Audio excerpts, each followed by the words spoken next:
Following the memories of the Great War remaining vivid in consciousness, America adopted an isolationist stance destined to persist until Japan's assault on Pearl Harbor. The widespread belief suggested that with vast oceans separating America from Europe and the Far East, the nation remained invulnerable to attack and would avoid involvement in another foreign conflict. No further intervention in European affairs would occur. The military's primary mission focused on national defense. Nevertheless, several Western Hemisphere countries witnessed American troop positioning and military operations conducted under the banner of establishing responsible governance and ensuring political relations throughout the hemisphere aligned with national interests. Perhaps the false sense of security and military adequacy stemmed from these troop operations. Against rebel factions in these underdeveloped nations, American weapons proved more sophisticated and adequate for immediate tasks. Minimal consideration appeared given to armament advances occurring in Europe. No other field demonstrated this technological appreciation deficit more clearly than aviation. Naval aviation commenced World War II equipped with weapons existing at the previous war's conclusion. Armor-piercing ordnance, demolition devices, anti-personnel and depth bombs, extended delay and hydrostatic fuses, alongside standard contact types, had emerged during the Great War. Aircraft machine guns of .50 caliber, plus lead computing sights for free gunnery, were operational. The Navy had pioneered aerial torpedo delivery and specialized aircraft for their deployment. What achievements had occurred during the intervening 20 years? Although aircraft armor studies had continued for many years, practical installation in naval aircraft remained impracticable until 1940. Previously, aircraft performance could not support additional armor weight. Aircraft performance had improved sufficiently for armor consideration to become feasible, with European war experience indicating necessity. By March 1940, pilot protection was accepted as maximum affordable given armor weight. Complete protection of all vital aircraft components was deemed impracticable. Naval aircraft armor installation was ordered in 1941. By World War II commencement, contractors were installing armor in all delivered combat aircraft. At this time, armor provided protection only against .30 caliber weapons, although .50 caliber armor-piercing ammunition protection requirements had been established in April 1939. Among the most anticipated significant weapons, and the most crushing disappointment, was the aerial torpedo. A torpedo attack against a ship, with resulting heavy underwater explosion, could produce devastating results. Unfortunately, as America entered World War II, the nation possessed a torpedo which was arguably the worst in any navy. To get the torpedo in water intact with reasonable expectation of proper function, release from heights below 100 feet and speeds under 90 knots was necessary. Like its submarine and surface ship counterparts, this did not necessarily mean it would run true to target. The biggest problem remained that if it reached the target after these restrictions, it might not explode. Not until well into the war were these problems solved to a reasonable extent, and by that time aerial torpedo delivery was seldom employed. How could these problems not have been realized during the intervening years? Poor control problems in all American torpedoes were well known. The disaster of malfunctioning exploder mechanisms was less well known, and to great extent this was economic. Torpedoes were expensive weapons. To conserve money, torpedoes expended during training contained dummy warheads. At torpedo run completion to target, it would surface due to air flask buoyancy, allowing retrieval and reuse. Live warhead expenditure was insufficient to adequately expose operational deficiencies. The airplane was recognized as ordnance delivery means to target. In 1937, the Douglas TBD Devastator was the best-known torpedo bomber, but time and technology passed it by. Regardless of aircraft used, one major flaw existed in delivery technique. The long, low, slow, steady course necessary for delivery setup made aircraft sitting ducks to every available gun. The only really successful aircraft torpedo attacks during the war occurred against ships not expecting attack or ones softened for this final blow. While all various types of aerial bombs had been developed by Great War's end, those used by the Navy were strictly American Navy designs. During days prior to the Army-Navy Standard Program, Navy bombs would not fit Army aircraft and vice versa. Fuses for these bombs developed by the Bureau of Ordnance were complex and expensive due to stringent safety precautions imposed. Some Army fuses were fully armed as bombs fell free of aircraft and spring-loaded jump-out pins were ejected. This concept was completely unacceptable in naval aviation operating off carriers. Using Army-type fuses, accidentally dropped bombs upon takeoff would be fully armed entering water and could explode as carriers sailed over them. Navy fuses, conversely, required several hundred feet of free air travel to become armed. During travel, the explosive train within fuses aligned with firing pins to arm fuses. This concept was adopted in Army-Navy standard nose fuses but not in tail fuse families necessary for various size bombs. Depth bombs for submarine use presented another problem. These bombs had transverse fuses operated by water pressure. The depth at which bombs were to explode had to be set in fuses prior to bomb mounting on aircraft. Adjusting this depth setting due to operational changes was slow and time-consuming. The 5 bolts securing fuse heads to bombs had to be removed and exploder mechanisms withdrawn from transverse fuse wells and disassembled. Depth was set by spring combinations of various colors indicating their strength. By using appropriate springs, depth settings from 25 to 150 feet in 25-foot steps could be set into fuses. Then this all required reassembly, ensuring watertight seals around fuse heads and bomb sides.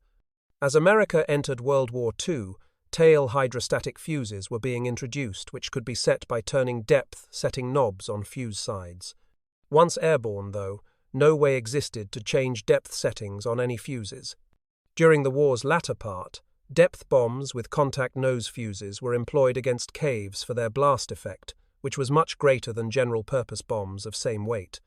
At war's beginning, Army-Navy standard bombs, which could be used by Army, Navy, and British forces, were coming into use. Many old individual service types were in magazines and caused compatibility problems.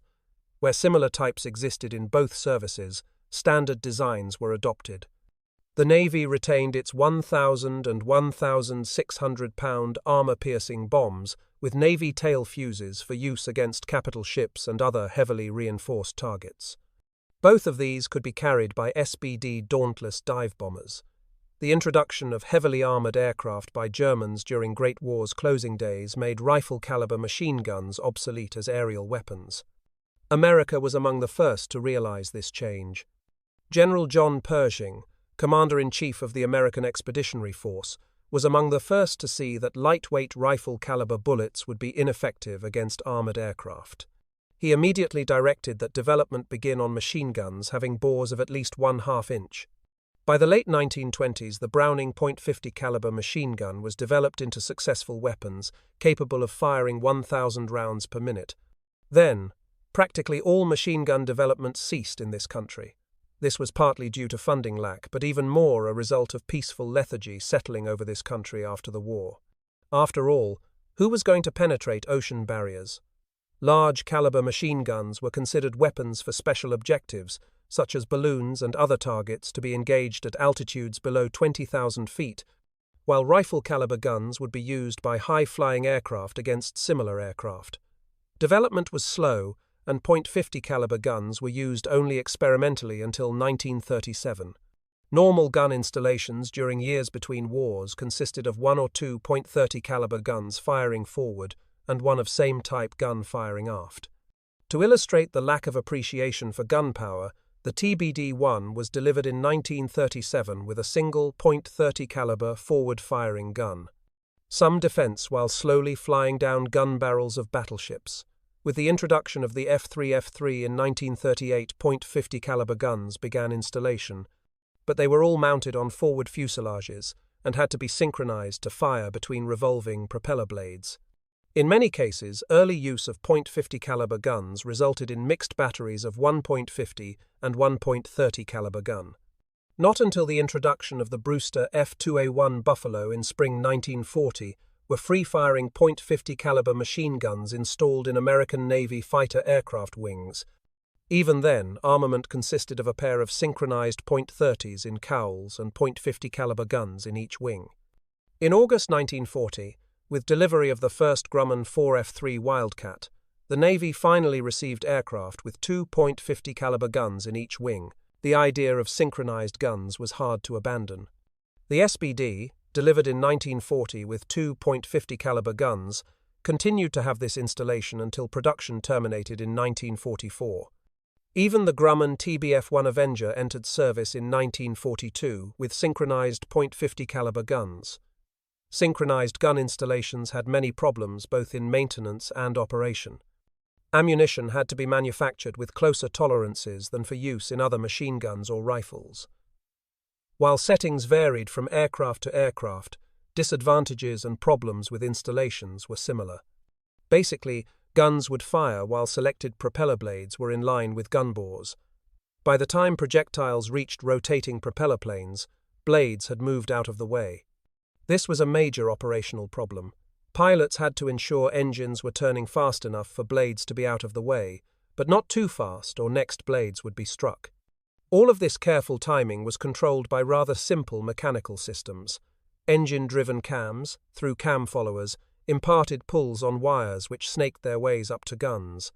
This then pulled slides, which in turn moved arms into guns to release firing pins. Because of these mechanical actions, wearing of parts, and possibilities of adjustments changing, it was necessary to check every gun prior to each day's operation. From the above, it can be seen that guns were really single-shot weapons rather than machine guns. Systems had to wait until guns had fired, extracted and ejected spent cartridge cases, fed new rounds into chambers, and were locked ready to fire. Then, when correct propeller blades came by, guns would receive pulses to shoot another round. This presented another operational problem to pilots in combat who would like to fire as many rounds as possible while having guns bear on targets. Attempts to make it possible for guns to fire on any blade rather than just one were less than successful. Slight increases in gun firing rates and possibilities of accidentally hitting blades did not justify trying to adjust systems so guns could fire on any blade of three-blade propellers. This practice was discontinued. In those aircraft with second crew members as radio gunners, installations were not much improved from rear-seat gunners in DH-4s in France during the Great War. True, Lewis guns, with their 97-round ammunition drums, had been replaced by Brownings with 100-round magazines. While this did increase firing rates by approximately 300 rounds per minute, gun operations were still strictly by manpower. Instead of having to squat to fire overhead, gunners could now lower their adjustable seats, but to do so they had to let go of guns with one hand to release seats. There had been twin Lewis gun installations, but America entered World War II without twin gun installations in any 2- and 3-seat aircraft. This was not to be improved upon until just prior to the Battle of Midway in June 1942. Antiquated as this system may have been, rear-seat gunners were able to shoot down the much-heralded Japanese Zero. Gun sights had not progressed much either. Rear-seat gunners were still equipped with ring and post sights, as had been their counterparts in the Great War. The difference was changes in rings to accommodate higher speeds. Pilots had progressed to telescope sights for both bombing and gunnery. While this did give enlarged views of targets, which was nice for bombing, it reduced their overall vision during gunnery while they had one eye glued to scopes. Just to be on safe sides in the event telescope lenses became fouled, auxiliary ring and post sights were attached to telescope barrels. Optical illuminated gun sights were not to be reality until just prior to the attack on Pearl Harbor. The dropping of bombs, as well as arming their fuses, was done mechanically. Not until just before the Battle of Midway was an electrical bomb release system installed in dive bombers, and even then mechanical systems were retained as backups until war's end. Prior to World War II, the use of aircraft parachute flares to provide illumination for night attack, reconnaissance, night rescue, and emergency landings figured heavily in training. In the course of war, however, they were seldom used. Smoke screens had been of great importance in training exercises. While SBDs continued to be equipped for this, the capability was not used. During the late 1930s, rudimentary work was being accomplished on what would evolve into guided missiles. At this time, it meant remote control of entire aircraft which would be flown into targets. Such systems were actually developed and tried in the Solomons in 1944. Rockets on aircraft had been used against Zeppelins during the Great War, but the idea was not tried again until after 1943. Napalm bombs and VT, variable time, fuses were still to be developed during the war. American naval aviation was to enter World War II with basically the weapons it had 20 years earlier. Any World War II enthusiast knows about American effort in the Atlantic, known as the Neutrality Patrol. America did all kinds of things in months before Pearl Harbor to support those who would become its wartime allies, short of actually getting involved in shooting, and it came to that on occasion. Fewer are aware of the extension of the Neutrality Patrol into the Far East. It proceeded under the same guise, that of protecting American interests by active patrolling on near-wartime footing, but it achieved several other purposes as well. It was these other purposes, such as getting some reinforcements to the hard-pressed Asiatic fleet in the Philippines, that formed the real impetus of the move. By mid-1939, Japan posed nearly as threatening a scenario in Asia as Germany did in Europe, but in the Western Pacific, where American possessions in the Philippines and Guam were dangerously exposed, the ability to build up defenses was limited under post-Great War treaties. Accordingly, military and naval forces faced tactical situations, if not strategic, that were simply untenable. In hindsight, the position had already deteriorated beyond recovery, but in the divided opinions of the day, few saw facts clearly, and all were loath to simply concede the issue to the Japanese. One of the stopgap measures for the situation was to get the Asiatic fleet some long-range reconnaissance capability, and in 1939 this meant the consolidated PBY flying boat, which later became famous as the Catalina. It was, however, not just a matter of sending a squadron to the Philippines, that constituted reinforcement which, under treaties, allowed Japan to build up their Pacific Island mandates to comparable degrees.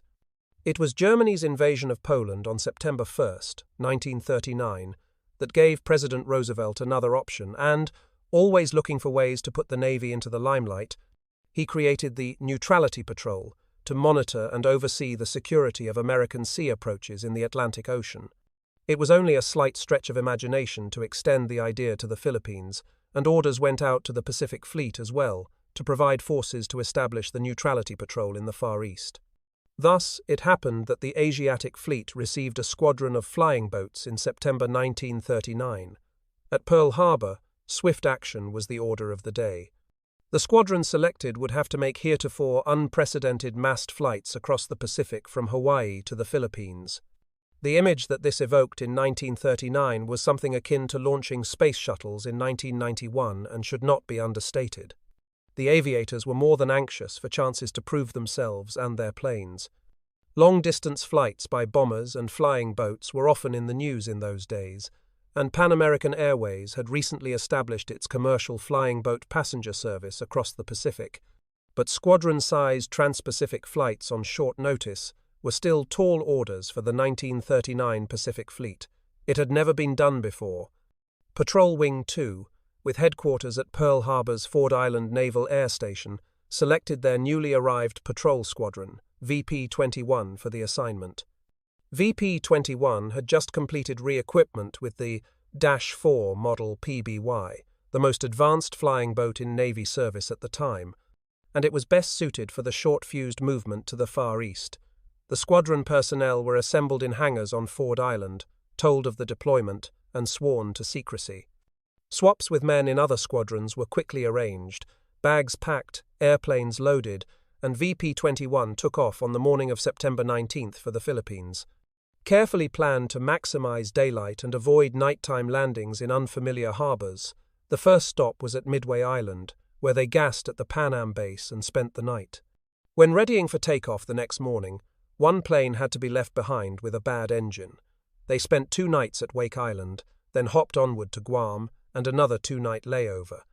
It was typhoon season and a storm was brewing in the Philippine Sea, but, undaunted, VP-21 bored onward to Manila Bay through the fringes of the typhoon, in open formation with PBYs spread some 2 miles across the sky. Like many other deployments, the logistics and preparations of the men behind the scenes get lost in the shuffle. In the case of VP-21, it was more than simply deploying to the end of long supply lines. In 1939, there was no supply line and no base at the other end to park flying boats when they got there. America had taken Cavite from the Spanish Navy in 1898, patched up the place and painted a little here and there, but certainly never improved the place to handle large fleet units and squadrons of flying boats. Aviation on the Asiatic station had always been the weak sister, and by 1939 amounted to just the float plane detachments on the fleet's 2 cruisers and a handful of utility planes based on converted minesweeper, tender, Heron, AVP-2, providing target towing and mail services. The minuscule aircraft overhaul shop at Cavite could do fair jobs on one of the cruiser scouts or utility planes, but supporting full squadrons of large flying boats was another thing altogether. Fortunately, the Navy's largest seaplane tender was available to be sent along as the primary support facility. Langley, AV-3, ex-CV-1, by then starting her 3rd career after many years as the Navy's first aircraft carrier, loaded spares and equipment at Pearl and sailed for the Philippines in advance of the flight, including several days through the same typhoon, arriving the day before the PBYs.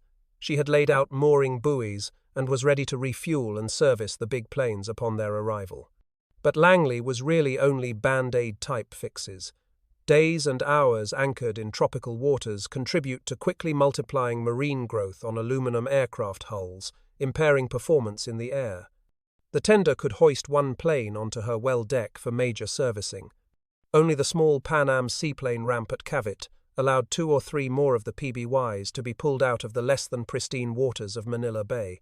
Also, the area has its share of storms, and more than one night was spent underway, that is, spread out across the bay, taxiing into storms and trying to stay out of each other's way. This was risky business, chewed up engine hours, and exhausted crews. On one occasion, a barge broke loose in a squall and drifted down on some of the moored planes, staving in wing float struts and knocking dents in hulls. One PBY broke its mooring line and was blown ashore in a storm. These experiences were tough on airframes, but fortunately nothing that ingenious mechanics and metalsmiths could not fix. VP-21 needed real naval air stations. Commandant 16th Naval District had long planned for naval air stations on Sangley Point adjacent to Cavite, and therefore was able to immediately start work on seaplane ramps at the site. When Admiral Thomas Hart took over as Commander-in-Chief, Asiatic Fleet in June 1939, he felt the site on Sangley Point was unsuitable, too restrictive, and far too exposed, but he also recognized clearly that time was no longer plentiful commodity. Naval Air Station Sangley Point was established before war began but was never fully operational until the war was over. Even with these pressures, however, it was no small achievement for at least part of the seaplane ramp to be ready in early January 1940. Thereafter, the planes were beached, and the heavy black anti-fouling paint necessary to protect hulls when anchored was stripped off. During the process, 1 PBY caught fire and had to be stricken. It was VP-20, one's only loss of an airplane. With completion of the ramp, basic living quarters, and maintenance facilities at Sangley, the squadron entered new phases. Langley could be released from direct support at the main base and commence exercising at what the Navy then called advanced base operations. Considering that Cavite was, in very real manner of speaking, advanced bases, the resolve to push operational readiness yet farther was remarkable. In advanced base operations, planes from main bases flew out to tenders, located at some geographically advantageous points in sheltered bays or coves which offered the planes suitable landing sites and anchorages, took on fuel, and launched their patrols from these advanced points. The Navy's seaplane tenders were designed, equipped, and outfitted for precisely this type of challenging yet highly effective and tactically flexible operation. Given nearly ideal collections of islands and bays like the Philippines, advanced base operations allowed VP-21 with tenders or 2 to extend the already significant range of PBYs. Actual patrolling of waters in and around the Philippines, the purpose of the Neutrality Patrol, was started soon after arrival under direction of Naval District Commandants. Movements of merchant shipping was high priority items, as was continual watch for submarines. While there was remote threat from Axis powers in Europe, several German raiders did work in Pacific waters in 1940. It was very remote threat indeed. No one was under any illusions. It was the Japanese who were being watched, and large merchant and fishing fleets under their flag meant that their vessels were constantly popping up everywhere. Not always with only commercial interests in mind and often just where they were not wanted at all. With PBYs flying neutrality patrols, few merchantmen moved in and around the Philippines without being rigged at some point by American Navy flying boats. District operations was soon awash in contact reports and able to maintain reasonably good plots of shipping movements in the area. From February 1940, the movements of Langley and Heron read like exotic travelogues of minor ports and remote anchorages, at each place perhaps only a few hours to fuel and service sections of flying boats, launch patrols, and then on to the next ones. Puerto Princesa, Palawan, from where divisions of PBYs refueled before flying their first patrols far out over the South China Sea. San Pablo Bay off Tacloban, Leyte, near where MacArthur would return only a few years later, and more.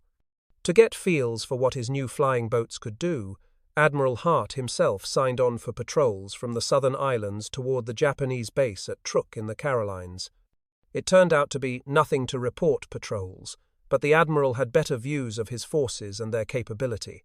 The squadron quickly accumulated experience not only with PBY-4s themselves, but with weather and geography of the area, and developed teamwork and sharpness of organizations doing everything they would do in wartime, short of dropping live bombs and torpedoes at real ships and shooting bullets at other airplanes.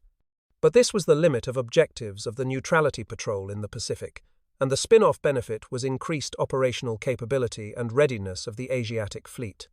During this period, the PBYs wore additional markings unique to the Neutrality Patrol. By March 1940, stars on bows were in common use. Unlike their Atlantic Fleet counterparts, the Philippine-based boats also wore large national ensigns painted across upper hulls, aft of wings, and again on undersides of wings on each outer panel. Merchant sailors may not have been able to recognize silhouettes of PBYs as American, but they certainly could identify stars and stripes and White Star insignia. To allow for major overhaul of VP-20, one's planes, VP-26, another Patrol Wing 2 squadron at Pearl, and the only other one equipped with PBY-4s flew out to the Philippines in June 1940 to exchange 14 of its newly overhauled Dash-4s for, quote, VP-20, one's 13 aircraft. The entire operation went off without hitches. At this point in the story, the swiftly evolving development of patrol aviation and the pre-war build-up of the Navy catches up with the often neglected Asiatic fleet. Not only was the Navy organizing most of its patrol squadrons into wings, but there was serious consideration of major reinforcement of American positions in Asia. At one point, the Commander-in-Chief, American Pacific Fleet, even identified Yorktown, CV-5 and the 2nd Marine Air Wing for assignment to the Asiatic Fleet. But as it worked out, most of the Pacific Fleet's modern submarines, plus 2 destroyer seaplane tenders, Childs AVD-1 and William Preston AVD-7, and the now veteran VP-26 with their overhauled PBY-4s actually made the trip. With their arrival on December 16, 1940, Patrol Wing 10 was established at Cavite, Captain Frank Wagner commanding, with 2 squadrons, VP-101, ex-VP-21 and VP-102, ex-VP-26, Utility Unit Asiatic Fleet, and the 4 tenders Langley, Childs, William Preston, and Heron. Neutrality patrol activity increased accordingly. Patrols out to all points of the compass, from westward over the South China Sea through the northern vectors toward Japanese-occupied Hainan Island, the China coast, and Formosa, to the east over the Philippine Sea, filled in the picture of maritime movements throughout sea approaches to Luzon. Then, as now, there was heavy traffic through San Bernardino Strait, the main transpacific waterway from eastward through the Philippines between Luzon and Samar, and PBY patrols covered the entire region every few days. Occasionally, some official liaison flights took PBYs to Hong Kong, Borneo, or even Singapore. Both circumstances and initiative combined to achieve remarkable results. Within rather short periods, the 2 squadrons were operating at very high levels of efficiency and remarkable degrees of integration. Just before war started, the wing renumbered VP-102's 14 planes from the series 102P1 through 14 to 102P16 through 29, in order to avoid confusion with VP-100, one's series 101P1 through 14. Seldom were naval aircraft given squadron-assigned numbers in series so high, but this innovative move reflected close cooperation between the two squadrons and contributed to the wing's effectiveness by reducing communications confusion. With all this, however, the operating tempo was not as great as it appeared. Remember, this was pre-World War II, and operating budgets were still encumbered by low allocations of the Depression years. Many of the pilots would have flown more often had the schedule allowed, but there had to be continual weighing of basic managerial equations. How much of resources do they expend in what areas to focus on, which parts of jobs, and still retain some flexibility to respond to the unexpected?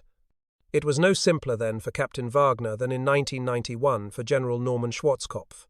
Other measures were taken to improve readiness during these last few weeks of peace.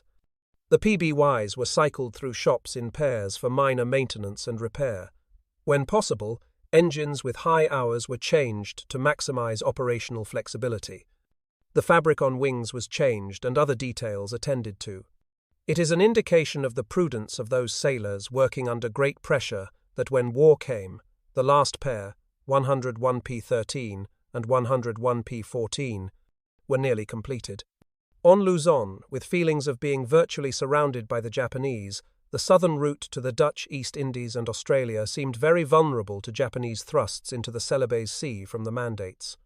Patrol Wing 10 detachments based on first Langley, then Preston at Malalag Bay on Davao Gulf, sent daily PBY patrols eastward over the Philippine Sea, and informally but effectively linked up with similar Dutch Navy patrols farther south. There was great jubilation at arrival of the first of the Army Air Corps' impressive B-17 flying fortresses in October 1941. There was also great concern and question as to how the big bombers should be used in wartime.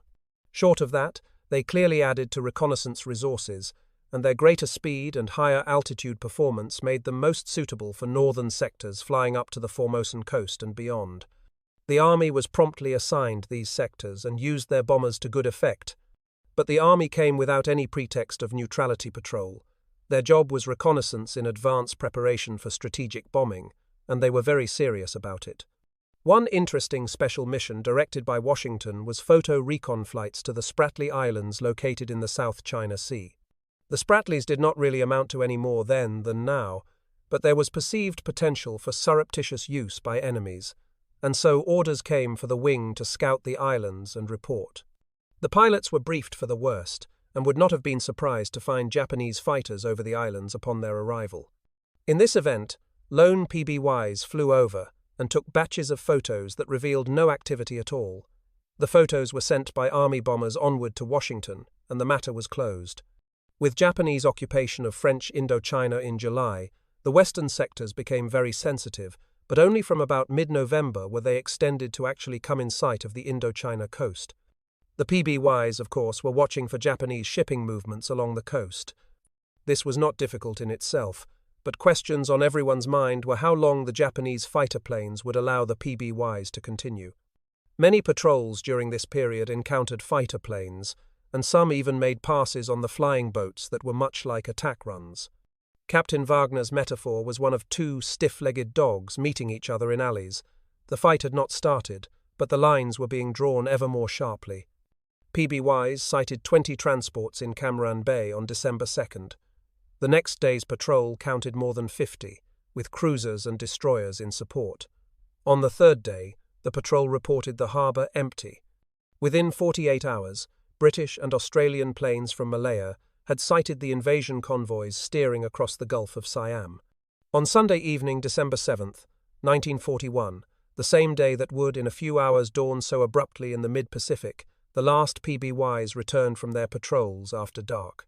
By the time the men had hosed the planes down with fresh water to get the corrosive salt water off, serviced, and gassed them to be ready for immediate takeoff the following morning, it was well past midnight.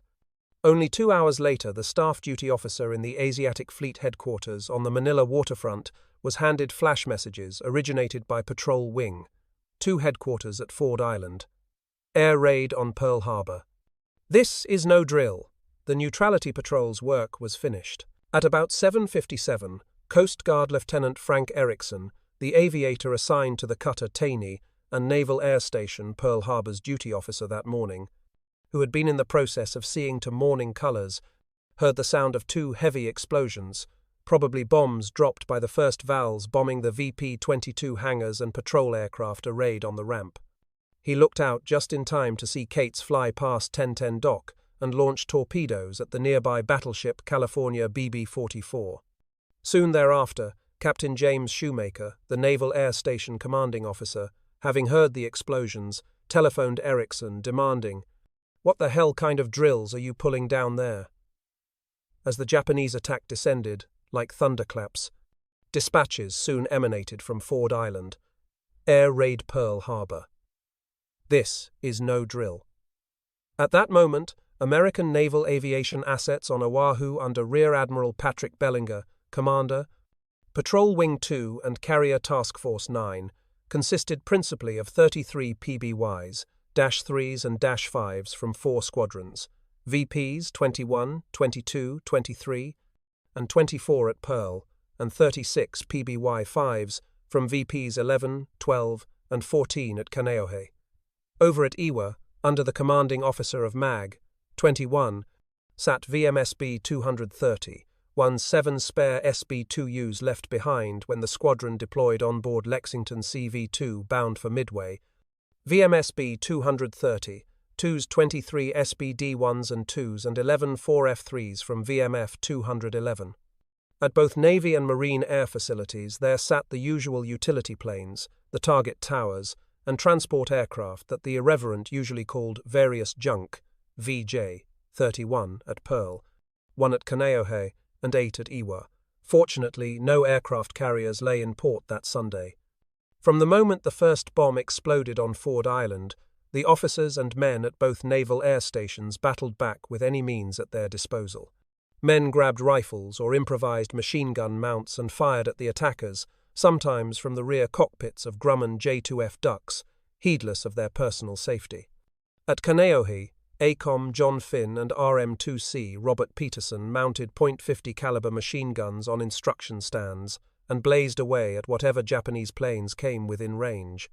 Finn, wounded several times, nevertheless stood his ground until ordered to have his wounds dressed. Peterson, after one attack, proceeded to groups of exploding PBYs and single-handedly saved one plane by extinguishing fires blazing in it.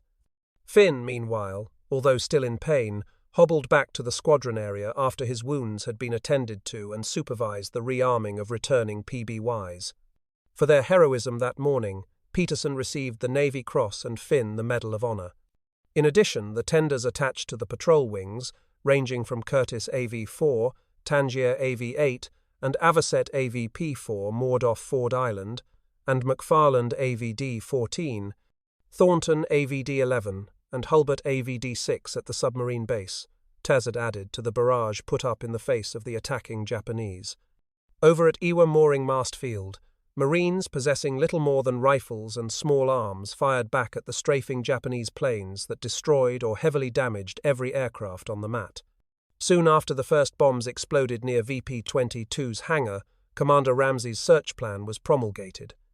Having the means to carry it out, however, was another matter. Rear Admiral Bellinger arrived at Ford Island during the first attack, and as the first phase ended, learned that only 2 PBYs remained operational at Kaneohe, 1 at Pearl.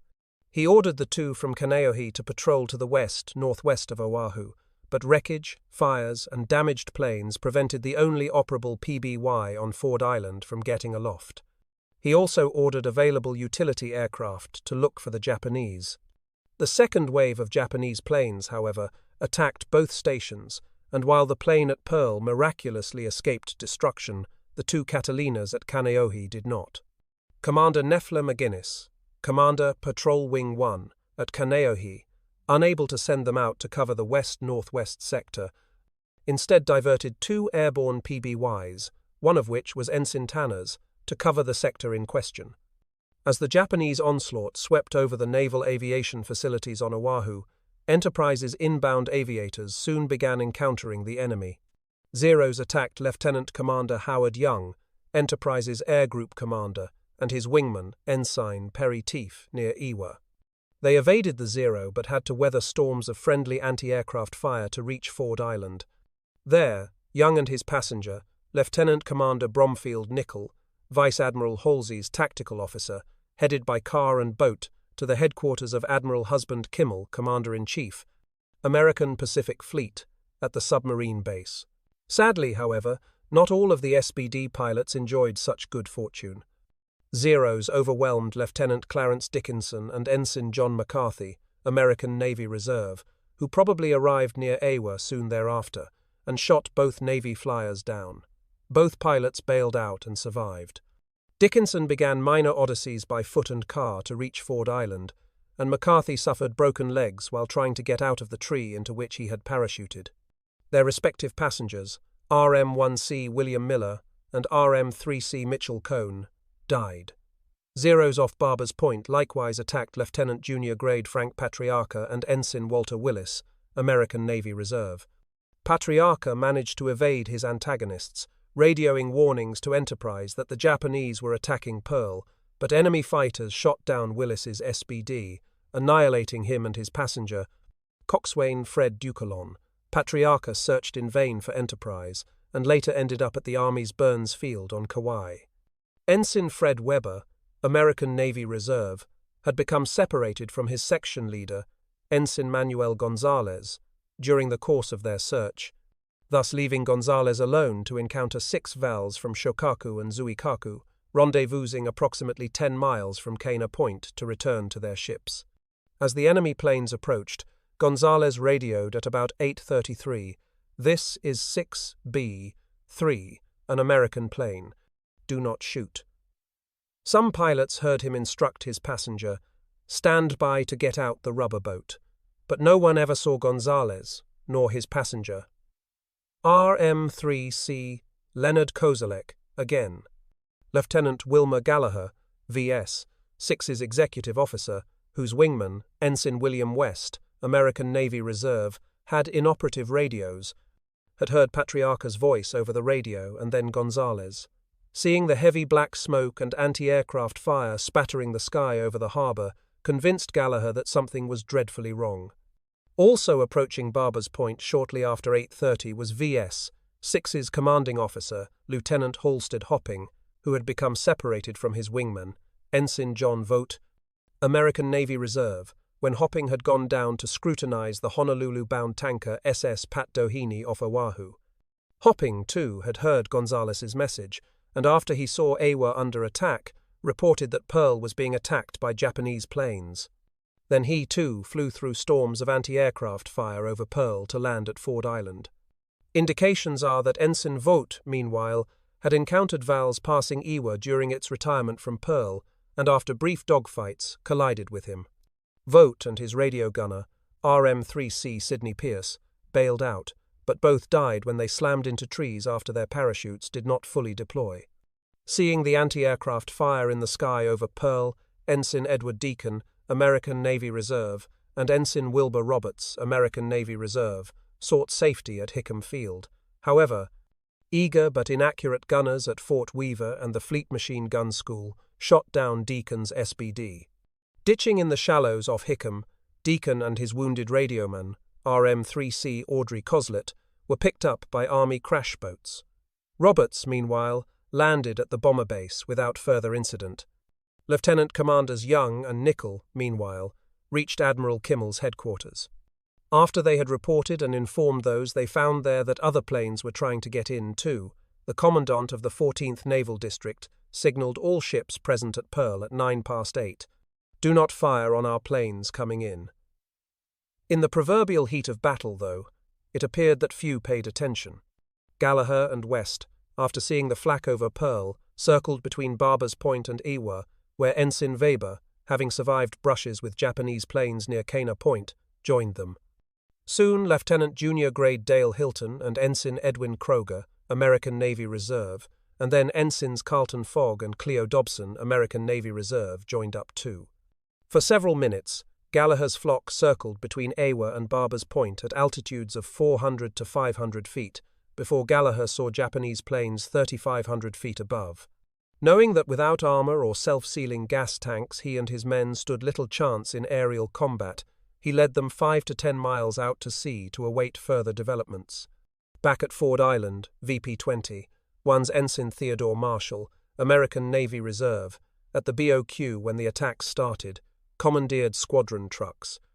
After driving it between the quarters, the enlisted barracks and Naval Air Station Pearl Harbor, ferrying officers and men to their battle stations, practically oblivious to the bomb fragments and strafing that nearly riddled the vehicle, Marshall proceeded to the flight line. Although unfamiliar with land planes, he climbed into Grumman 4Fs. Finding that it had been damaged by strafing, Marshall, undaunted, spotted Douglas TBD-1's bureau number 0289, ex-Enterprise machines that had been assigned to the Battle Force pool on November 18th, climbed in and coaxed the engine into life. Despite being as unfamiliar with Devastators as he had been with Wildcats, Marshall took off and attempted to track the Japanese planes as they retired from Pearl. For 150 miles, he tried to keep up with the enemy, until his flagging fuel state compelled him to return to Ford Island, where he managed to land the lumbering plane successfully. For his heroism that day, Marshall was awarded the Silver Star. In the meantime, the airborne PBYs also searched for the enemy. Ensign Otto Meyer commanded 14P2, one of the 2 PBYs dispatched by Commander Patrol Wing 1 to search north of Oahu. Around 10 o'clock, formations of about 9 planes crossed his bow. When they turned menacingly toward 14P2 and then attacked, Meyer's gunners returned the fire. One of the PBY's tormentors headed north, trailing thin wisps of smoke, while the other 8 gave up and turned away, too. Meyer kept 14P2, which had been holed 14 times, heading back toward Oahu until the last of the Japanese disappeared in the haze. At that point, he wheeled the Catalina around and resumed the search, ultimately flying out 380 miles without sighting anything but clouds and whitecaps. Ensigns Raphael Semmes and Maurice Thornton, American Navy Reserve, meanwhile, from the aviation unit of the light cruiser St. Louis CL-49, took off in their obsolete Curtiss SOC biplanes during the raid and attacked, unsuccessfully, formations of Vals. Neither man had taken along radio gunners, and Thornton ran out of gas during the return flight, necessitating his rescue by destroyers on December 9th. The courage evidenced by Ensigns Marshall, Semmes and Thornton matched that of the pilots of the utility squadrons who took off in VJ, one's Sikorsky JRS-1s. Ensign John Edwards, American Navy Reserve, took up the first, followed by Lieutenant Junior Grade James Robb, American Navy Reserve, Lieutenant Gordon Bolser, American Navy Reserve, and Ensign Nils Larson, American Navy Reserve. Lieutenant Junior Grade Wesley Ruth, American Navy Reserve, with ACMM, Naval Aviation pilot Emery Guise as his co-pilot in JRS-1 Bureau, number 1063, encountered Zeros from Shokaku, 200 miles off Oahu, in what was probably the last aerial engagement between American Navy and Japanese planes on December 7th. For courageously piloting utility amphibians armed with only Springfield rifles, Edwards, Robb, Bolser, Larson, and Ruth were all awarded the Navy Cross. While the brave men who accompanied them in their scratch crew received appropriate commendations too, only one, Sergeant Thomas Haley, American Marine Corps, would receive the Navy Cross. Haley had quit Oklahoma BB-37 after she had been ordered abandoned, helped rescue his shipmates from the oily water, and then manned anti-aircraft guns on board Maryland BB-46. Once on Ford Island, he unhesitatingly volunteered to go up in one of the Sikorskys, armed with only rifles and still wearing only the skivvies in which he had swam away from the capsized battleship. In addition, pilots of other SOCs proved that courage and initiative were not just the preserve of the fighter pilot. Lieutenant Malcolm Reeves and Ensign Frank Covington, American Navy Reserve, from the heavy cruiser Northampton CA-26 in Task Force 8, searching for the Japanese west of Oahu, experienced more success in the unaccustomed role of dogfighters as they battled Zeros and sent it away trailing smoke. As the day wore on, there was little rest for the Enterprise aviators, who had flown into the middle of hostilities with no warning. Lieutenant Commander Hopping, shot at by American guns as he took off, had investigated reports of 2 Japanese carriers southwest or west of Barber's Point, between 25 and 40 miles on mid-morning solo reconnaissance flights. Rear Admiral Bellinger then ordered Hopping to take 9 plane groups out to 175 miles to search from the north-northeast to the north-northwest of Oahu and to attack any enemy forces encountered. Remaining available planes were to investigate reports of hostile surface ships and sampans south of Barber's Point. Around noon, Hopping and his group took off. Soon thereafter, Ensign Teef noted alarming oil temperature in his SBD's engine. Although Hopping authorized him to return at his own discretion, Teef remained with the group as it sought the enemy for over 3 hours. On the return leg, his right cyclone began to miss badly, and he found it difficult to lower the landing gear. After landing, he discovered damage to the engine and hydraulic system. Teef's courageously continuing the search, when little chance for rescue existed, earned him the Navy Cross. Search launched from Enterprise late that afternoon was equally futile. In response to sighting of Japanese ships off Oahu, the carrier launched 31 plane strike groups of TBDs, SBDs, and 4Fs under Lieutenant Eugene Lindsay, commanding officer of VT-6, late that afternoon. The group returned to the ship, not having sighted any enemy warships. Enterprise recovered the scouts and the torpedo planes, but directed the fighters to fly to Ford Island, which lit up in expectation of their arrival. Jittery gunners opened fire, however, as Lieutenant Junior Grade Francis Hebel of VF-6 brought in his 6 4Fs, shooting down 4. 3 pilots, including Hebel, died. 2 Enterprise SBDs ended up landing at Kaneohe despite the attempts by the men at that base to render the landing mat unusable by parking vehicles on it. Not all acts of heroism on December 7, 1941, were performed strictly in contact with or search of the enemy. OS-2U-3s from Maryland, one of 6 such aircraft dispatched after 1400, piloted by Lieutenant Junior Grade James Ginn with RM-2C William Roberts as his radioman gunner, crashed in heavy seas at around 2000 about 8 miles off Barber's Point on the way back to Pearl. The impact knocked both men unconscious. Regaining his senses, Roberts freed himself from the after cockpit, inflated his life jacket, and in the blackness, located the unconscious Ginn trapped in the front cockpit with his right leg pinned between the seat and the fuselage side. Freeing him, Roberts inflated Ginn's life jacket, placed him on wing floats, and then, after repeated dives, succeeded in freeing the rubber boat from its housing. Placing the pilot in the boat, Roberts paddled toward Barber's Point where the surf capsized it.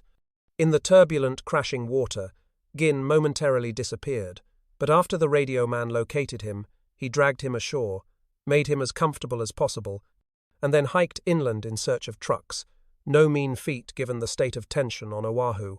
Roberts succeeded in locating help, but too late for Ginn, who died of his severe injuries.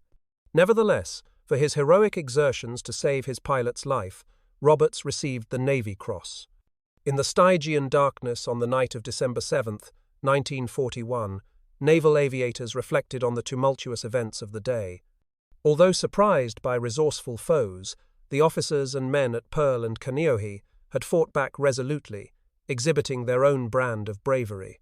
Fortunately, the Japanese had not caught any carriers in port, Enterprise and Lexington providentially at sea when the blow fell. They, like the base itself which had escaped destruction due to the Japanese emphasis on sinking the battle line, would prove parts of the means by which the American Navy would begin to battle back in the Pacific and take the war to the enemy who had begun the conflict with such swift and terrible suddenness. American naval aviation would indeed remember Pearl Harbor. The defense of Wake Island under the command of Commander Winfield Scott Cunningham, American Navy, is stories of tenacity, ingenuity, and raw courage by a few in the defense of their country, imposed upon them through short-sightedness, budgetary restraints, and isolationism policy since the Great War. The results of this policy and lack of military preparation was forcefully brought to the attention of the American public on December 7, 1941. The pitifully small and weak defensive capabilities were evident in the gallant defense of Wake Island by 449 Marines of all ranks. In addition, there were 69 Navy, 5 Army Air Force, and 1,200 civilian workers, all without weapons. After the Washington Naval Treaty of 1922 expired, The building of aircraft and warships accelerated. However, base defenses lagged. The general public first became aware of Wake Island in 1935, when Pan American Airways made it one of the stops on its new flying boat route to the Orient. Finally, in 1940, work commenced on building naval air stations to support flying boat operations and short airstrips. There was no military defense construction accomplished by this civilian contractor. It was not until early 1941 that work began on building up the defenses of Pacific Island outposts. The advance detail of the 1st Marine Defense Battalion, commanded by Major James Devereux and composed of 5 officers and 173 Marines and sailors, arrived August 19, 1941. They found the 3 islands which make up the atoll called Wake Island, Wake, Wilkes, and Peel, to be very different from the normal atolls of the Central Pacific. Army Air Force B-17s being flown to these islands were covered with stub by trees and thick undergrowth interspersed with large boulders. The 1,200 civilian workmen had hacked out 5,000 by 200-foot airstrips and most of the proposed road net. The Marines had to construct the emplacements for the 3-inch and 5-inch coastal batteries by hand. They also were tasked with hand refueling the Army Air Force B-17s being flown to the Philippines in frantic efforts to bolster its defenses. Unfortunately, these aircraft, which cost Wake so many hours of vital defensive preparations, were themselves trapped on the ground and largely destroyed by the initial Japanese attacks on Clark and Nichols fields in the Philippines. The first evidence of air defense was the arrival of Wright AV-1 on November 29th, corresponding to November 28th, Hawaii time, with 2 officers and 47 enlisted men from Marine Aircraft Group MAG-21 at Iwa Mooring Mast, later MCAS Iwa, Hawaii. Major Walter Baylor was communications experts, while Second Lieutenant Robert Condorman, Naval Aviators, was to supervise the construction of the aviation camp. At the time these people departed Hawaii, it had not been determined which squadron would be sent to Wake Island. Consequently, the personnel deployed to Wake were drawn from all squadrons of MAG-21, Headquarters and Service Squadron, VMF 211 with 4 F-3s, VMSB 231 with SB-2U-3s and VMSB 232 with SBD-1s. In fact, it was not until supplies were actually being offloaded at Wake that the decision was made to deploy VMF 211. This necessitated the backloading of scouting squadron supplies. In addition, all but 2 of the personnel were ordnance men. It was anticipated that mechanics would fly in the rear seat of the scout bombers. VMF 211 had been flying Grumman F-3F biplanes since 1937 and had just received the 4 F-3s commencing on October 9, 1941. The squadron pilots had become carrier qualified but had never fired the guns nor dropped bombs in the new aircraft prior to departure for Wake Island. Because of this, some of the items aboard Wright were 100-pound, sand and water-filled practice bombs. On November 27th, 12 pilots of VMF 211, 10 officers and 2 naval aviation pilots were alerted to go to Maui the following day, taking only what would be needed for overnight trips.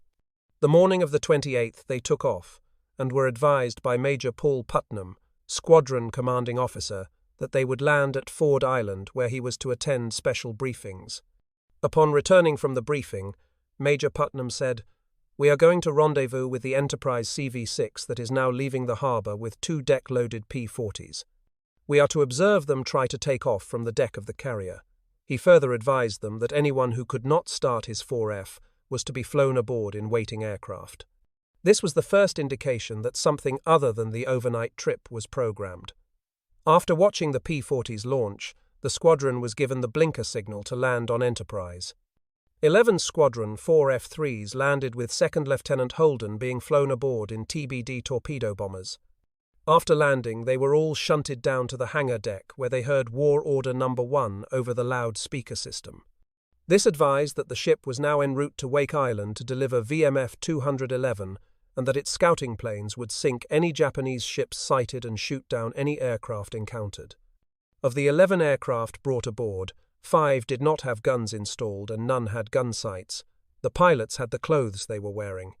Vice Admiral Halsey, Commander, Carrier Division 2nd Aircraft, Battle Force, ordered his fighter squadron, VF-6, to give VMF 211 one of its aircraft, in addition to the necessary guns and sights. They also painted the aircraft in the new paint scheme of blue and grey, with black side numbers from 1 to 12. On the morning of December 4, 1941, while approximately 200 miles northeast of Wake, Major Putnam and his 11 pilots took off from the carrier. They were guided by PBYs from 12 plane squadrons which flew patrols out of Wake on December 4 and 5 to cover the approach and delivery of VMF 211. Arriving at Wake Island, they found the airstrip was long enough but too narrow to permit more than one plane to take off at a time. There were no shelters for the aircraft, and fueling had to be done by hand. Parking areas were rough and unfinished. Planes could be damaged when it was being taxied or even pushed off the strip to permit another to land. Investigating the munitions available, they found Army 100-pound bombs. This was prior to the introduction of Army-Navy standards, and the Army bombs with 2 suspension lugs would not fit the Navy single-suspension bomb racks on the 4F. The first of many examples of ingenuity solved this problem. The sheet metal suspension bands were removed from practice bombs and fitted to the 100-pound general-purpose bombs. 2 bombs were dropped successfully on December 7th for practice. Sleeves were on hand, and gunnery in the 4F3 was to start the following day. It did, but not for practice. The 1st Defence Battalion was in equally bad shape. It had no radar, either fire control or early warning. Some anti-aircraft batteries did not have all of their fire control equipment, such as height finders. Approximately 1/3 of the battalion personnel were on the island, resulting in some gun batteries being unmanned. Combat air patrols were established, and one was out on the morning of December 8th, corresponding to December 7th, Hawaii time, when word was received of the Japanese attack on Pearl Harbor. When this first patrol landed, seconds consisting of Captain Henry Elrod, Second Lieutenants Carl Davidson and John Kinney, and Technical Sergeant William Hamilton in aircraft numbers 9, 10, 11, and 12, took off. While this patrol was above the clouds and on the north side of the island, the Japanese attacked. 36 Mitsubishi G3M Nell twin-engine bombers, based at Roy 720 miles south in the Kwajalein Atoll, slipped in under rain squalls. When the bombing and strafing ceased, 7 of the 8 aircraft on the ground were burned and blasted into uselessness, including the only 2 with self-sealing fuel tanks. The Pan American Clipper had been called back from its flight to Guam upon word of the Pearl Harbor attack. It was requested that the Clipper make scouting flights around Wake out to about 100 miles. The 2 4Fs which were to provide escorts were hit. One of the pilots was annihilated, the other died the following day. Though the Clipper received numerous bullet holes, it was able to take off and make its way to Midway Island and Pearl Harbor. This was the most devastating raid, with 3 pilots and 17 enlisted men annihilated. 6 more were to die from their wounds the following day. The squadron suffered 60% casualties, and throughout the campaign was to suffer more casualties than any other unit. These were not all of the problems. The air-ground radio was badly damaged, and the 2 12,500-gallon aviation gas tanks were afire, as were numerous gasoline drums, making the VMF 211 area seas of flames. Most of the oxygen supply was destroyed. The aviation spares and tools were riddled and destroyed. To cap it off, one of the 2 master sergeants, aviation mechanics, was annihilated, and the remaining one was ordnance men trained in SBD-1s. While taxiing after landing, Captain Elrod was unable to miss masses of bomb debris and damaged the propeller and engine in the No. 9 aircraft. Second Lieutenant Kinney was assigned the task of keeping the remaining 4 Fs in the air with the assistance of Technical Sergeant Hamilton. Through Herculean efforts, there was always at least 1 fighter in the air every day to meet the attacks. Burned-out aircraft were scavenged for parts. The aircraft revetments were completed. Gun battery positions were further camouflaged and sandbagged. More foxholes were dug. And major communication trunk lines were buried as the island prepared for the following attack they knew was coming. By the morning of the 9th, aircraft numbers 8, 10, 11, and 12 were available for the dawn patrol. No. 9 was still being repaired. The morning raid that day lost 1 aircraft to the fighters, while anti-aircraft artillery accounted for another. According to Japanese reports, 14 were damaged by anti-aircraft artillery. The civilian contractor's hospital was burned out, and the civilian and Navy barracks, garage and blacksmith shop, advanced base storehouse, and machine shop in Camp 2 were all destroyed. The incomplete naval air station on Peel Island took destructive hits on the serological building, hangar, and radio station. 5 Marines and 55 civilians were annihilated.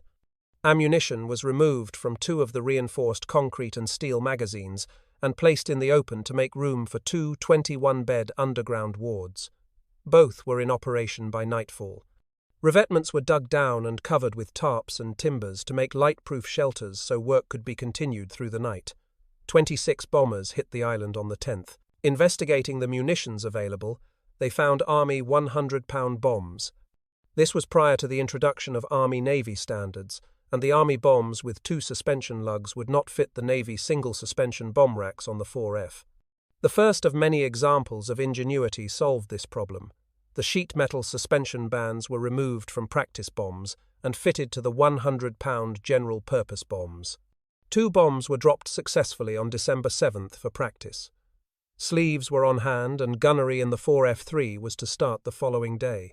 It did, but not for practice. The 1st Defence Battalion was in equally bad shape. It had no radar, either fire control or early warning. Some anti-aircraft batteries did not have all of their fire control equipment, such as height finders. Approximately 1/3 of the battalion personnel were on the island, resulting in some gun batteries being unmanned. Combat air patrols were established, and one was out on the morning of December 8th, corresponding to December 7th, Hawaii time, when word was received of the Japanese attack on Pearl Harbor. When this first patrol landed, seconds consisting of Captain Henry Elrod, Second Lieutenants Carl Davidson and John Kinney, and Technical Sergeant William Hamilton in aircraft numbers 9, 10, 11, and 12, took off. While this patrol was above the clouds and on the north side of the island, the Japanese attacked. 36 Mitsubishi G3M Nell twin-engine bombers, based at Roy 720 miles south in the Kwajalein Atoll, slipped in under rain squalls. When the bombing and strafing ceased, 7 of the 8 aircraft on the ground were burned and blasted into uselessness, including the only 2 with self-sealing fuel tanks. The Pan American Clipper had been called back from its flight to Guam upon word of the Pearl Harbor attack. It was requested that the Clipper make scouting flights around Wake out to about 100 miles. The 2 4Fs which were to provide escorts were hit. One of the pilots was annihilated, the other died the following day. Though the Clipper received numerous bullet holes, it was able to take off and make its way to Midway Island and Pearl Harbor. This was the most devastating raid, with 3 pilots and 17 enlisted men annihilated. 6 more were to die from their wounds the following day. The squadron suffered 60% casualties, and throughout the campaign was to suffer more casualties than any other unit. These were not all of the problems. The air-ground radio was badly damaged, and the 2 12,500-gallon aviation gas tanks were afire, as were numerous gasoline drums, making the VMF 211 area seas of flames. Most of the oxygen supply was destroyed. The aviation spares and tools were riddled and destroyed. To cap it off, one of the 2 master sergeants, aviation mechanics, was annihilated, and the remaining one was ordnance men trained in SBD-1s. While taxiing after landing, Captain Elrod was unable to miss masses of bomb debris and damaged the propeller and engine in the No. 9 aircraft. Second Lieutenant Kinney was assigned the task of keeping the remaining 4 Fs in the air with the assistance of Technical Sergeant Hamilton. Through Herculean efforts, there was always at least 1 fighter in the air every day to meet the attacks. Burned-out aircraft were scavenged for parts. The aircraft revetments were completed. Gun battery positions were further camouflaged and sandbagged. More foxholes were dug. And major communication trunk lines were buried as the island prepared for the following attack they knew was coming. By the morning of the 9th, aircraft numbers 8, 10, 11, and 12 were available for the dawn patrol. No. 9 was still being repaired. The morning raid that day lost 1 aircraft to the fighters, while anti-aircraft artillery accounted for another. According to Japanese reports, 14 were damaged by anti-aircraft artillery. The civilian contractor's hospital was burned out, and the civilian and Navy barracks, garage and blacksmith shop, advanced base storehouse, and machine shop in Camp 2 were all destroyed. The incomplete naval air station on Peel Island took destructive hits on the serological building, hangar, and radio station. 5 Marines and 55 civilians were annihilated. Ammunition was removed from 2 of the reinforced concrete and steel magazines and placed in the open to make room for 2 21-bed underground wards. Both were in operation by nightfall. Revetments were dug down and covered with tarps and timbers to make light-proof shelters so work could be continued through the night. 26 bombers hit the island on the 10th. Captain Elrod shot down 2, but caches of 125 tons of dynamite on Wilkes Island was hit, which in turn set off all the 3- and 5-inch ready ammunition on that island. The Japanese expected to find 1,000 troops and 600 laborers at Wake. They figured, almost correctly, that after 2 days of bombing, there were 5 aircraft remaining. They only allotted 450 attack troops and anticipated that it might be necessary to employ some of the destroyer crewmen. The invasion force consisted of 3 light cruisers, 6 destroyers, 2 patrol boats, 2 medium transports, and 2 submarines. This force arrived before daybreak of December 11th. Holding their fire until the flagship Yubari was 4,500 yards offshore, the nearest battery on Wake Island commenced firing. Yubari turned and was smoking heavily as she disappeared over the horizon, having been hit 4 times. 3 destroyers, 2 cruisers, and 2 transports approached Wilkes Island. The lead destroyer Hayate was hit by the 3rd salvo, exploded violently, and broke in 2. She sank within 2 minutes, the first Japanese surface warship sunk by the American naval forces in World War II. The destroyers, 08 and Yayoi, medium transports and light cruisers, were hit and retreated. During this 45-minute shore battery action, VMF 200, 11's 4 senior pilots, Major Putnam and Captains Elrod, Freuler and Tharin, had been airborne, each carrying 100-pound bombs. Their purpose had been to intercept any aircraft which might come to the aid of the invasion force.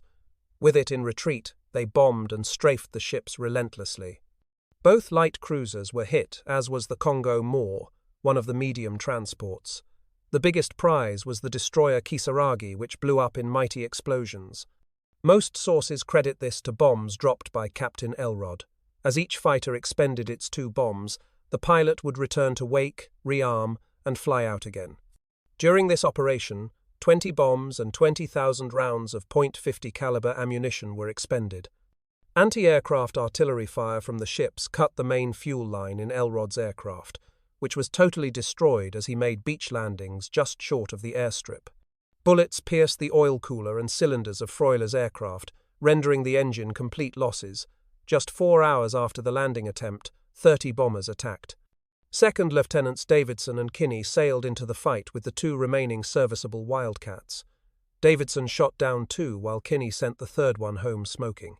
Despite Great War ammunition, the anti-aircraft artillery guns sent 1 more down in flames and left 3 trailing smoke.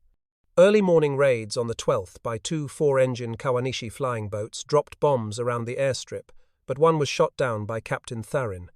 Working miracles, 2nd Lieutenant Kinney patched up another 4F to flying condition. There was no noon raid and none at all on the 13th, but 1 aircraft had engine problems at the end of the day, so they were back to 2. Captain Freuler, who had been attempting since the war began to devise some means of transferring welders' oxygen to augment the dwindling supply for the aircraft, was finally able to improvise means of transferring the gas from commercial cylinders to the oxygen bottles of the Grumman aircraft. This dangerous job provided the sole supply to keep the squadron in effective fighting condition. There was early morning raids by the flying boats and noon raids on the 14th. 2 more VMF 211 Marines were annihilated and 1 wounded. Worst of all, though, was direct hits on one of the 2 serviceable aircraft. With the aft section in flames, 2nd Lieutenant Kinney, Technical Sergeant Hamilton, and aviation machinists Mate First Class James Hesson from the Naval Air Station removed its engine and dragged it free to bring another aircraft back to life 2 days later. The 3-inch anti-aircraft guns destroyed 2 more aircraft. There was no raid on the 15th. On December 16th, Lieutenants Kinney and Kluwer spotted the incoming attacking aircraft and were able to radio the correct altitude to the anti-aircraft artillery gunners. Although the fighters had no success, the anti-aircraft guns shot down 1 and 4 more were smoking heavily as they limped away. On December 17th, one aircraft could not be started, but through the unceasing effort of Lieutenant Kinney and his crew, it was again operational the next day. One Japanese aircraft was downed by anti-aircraft artillery fire. The 18th was uneventful days, but on the 19th again only one aircraft was reported in commission for the morning patrol, with the second still suffering engine starting problems. 4 bombers were hit by the anti-aircraft guns, with one crashing in the lagoon. When the Japanese attacked Pearl Harbor, Saratoga CV-3 was at San Diego with 18 Brewster F-2, Buffalo fighters of VMF 221 on board.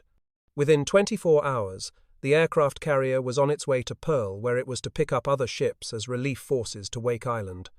3 heavy cruisers, 9 destroyers, the seaplane tender Tangier with the ground crew of VMF 221, and fleet oilers completed Task Force 14. Additional troops from the 4th Defense Battalion, along with ammunition and equipment, were embarked. Due to numerous delays, the force did not depart Pearl Harbor until late in the afternoon of December 15th, corresponding to December 16th, Wake time. Every day Wake was attacked, there was always at least one fighter in the air to oppose the enemy. On the 20th, Navy PBY Catalina landed in the lagoon, the first friendly contact with the outside world, with word of the relief expedition which was en route. Major Baylor departed the following day on this aircraft and gained certain amounts of fame as the last man off Wake Island. The morning raid of the 21st brought new elements to the fray when 29 Nakajima B-5N Kate dive bombers and 18 Mitsubishi A-6M0 fighters attacked. These were not the regular aircraft from Roy, but from the carriers Soryu and Hiryu, which had been diverted from their homeward trip after the Pearl Harbor raid. This was followed 3 hours later by 33 bombers from Roy. When they departed, the island's anti-aircraft artillery defenses were reduced to 4 3-inch guns of the 12 in place on December 8th. VMF 211 still had 2 aircraft operational. Captain Freuler and Lieutenant Davidson were on patrol the morning of December 22nd when attacked by 33 bombers and 6 fighters from the Japanese carriers.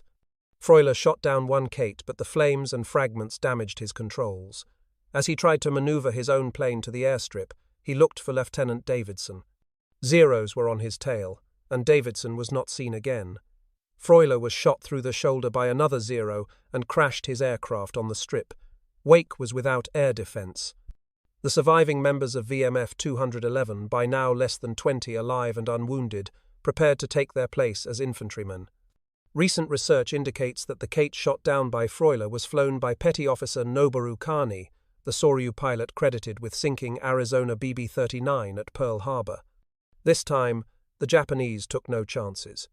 The invasion force, in addition to the 2 carriers, had 9 cruisers, 2 destroyers, 2 patrol boats, 1,000 men of the Maizuru 2nd Special Naval Landing Force from Saipan, plus reserves of 500 more in ships' landing parties.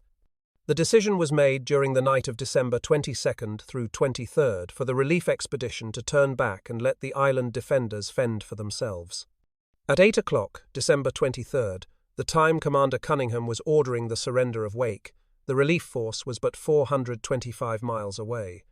Reactions varied from astonishment to shame and anger, with some even counseling Rear Admiral Fletcher, Commander Cruiser Division 6, to disregard the orders and make dashes for the island. Difficult as it was the right decision. The force was not large enough, nor was there the pipeline behind it to have made significant differences to the outcome. During early morning darkness on December 23rd, the Japanese landing commenced. Lieutenant Hanna turned his 3-inch anti-aircraft artillery gun, now serving as anti-boat guns, against Patrol Boat 33, which was being run aground on the beach, hitting it at least 14 times and breaking its back. However, the Special Naval Landing Force got ashore without significant casualties. The nearest Marines, except some from one of Hanna's .50 caliber positions, were the remnants of VMF 211, who took up positions to cover the 3-inch gun against infiltrating attack by Lieutenant Uchida's unit. Before daylight, the VMF 211 position was surrounded, and every man of the one-time squadron was annihilated or wounded except 6. Captain Elrod was annihilated by Japanese who played dead under piles of casualties. Among the dead were 10 civilians who had joined the fight. Casualties in Lieutenant Uchida's unit against the position numbered at least 62, including Lieutenant Uchida. At 7 o'clock, the island commander, Commander Cunningham, determined that further resistance was useless and ordered the surrender. It took 6 hours to get the word to all the pockets of resistance. It was only when Major Devereux reached Wilkes Island that he found the Marines there had managed to exterminate or take prisoner all of the Japanese who had landed on their island. Upon reaching the VMF 211 position, he found Captain Tharin still directing the defense at 9:30. Of 10 survivors, 9 had been wounded, but all who remained alive were still fighting. VMF 211's final positions, taken up 6 hours earlier, were still held. All American prisoners were rounded up and shown little compassion. The military personnel and all but 100 civilians were evacuated to the Empire aboard the Nita Maru. 2 Marines of VMF 211 and 3 sailors were executed while aboard the ship in retaliation for their defense and defeat of the first landing attempt. The 100 civilians retained on the island to maintain the island facilities were ordered executed by the island commander, Rear Admiral Sakaibara, following the carrier strikes and heavy bombardment of Wake on October 6 through 7, 1943. The admiral was tried as war criminal and executed on June 19, 1947. 4 of those involved in wielding the swords aboard the Nita Maru were tried and sentenced to life imprisonment at hard labor. The 5th was acquitted. Lieutenant Saito, officer in charge, escaped and was never recaptured. Saito's second-in-command told the War Crimes Commission that requests had been made before the Nita Maru arrived at Wake to take the prisoners off, to allow the prisoner guard to use drastic measures on the prisoners. Back at Iwa, they began to pick up the pieces. The remaining 4 Fs were turned over to the Navy to help fill carrier decks. VMF 211 was reconstituted and issued F-2A Buffaloes. It later received new 4 Fs and was sent to Palmyra along with the 1st Defense Battalion. Once again, they had the same composition, but without the disastrous results. In 1942, the squadron combined its old Diving Lion insignia with the outline of Wake Island, which formed V for victory. This design was approved and is still used by the squadron, as is its motto, Wake Island Avengers.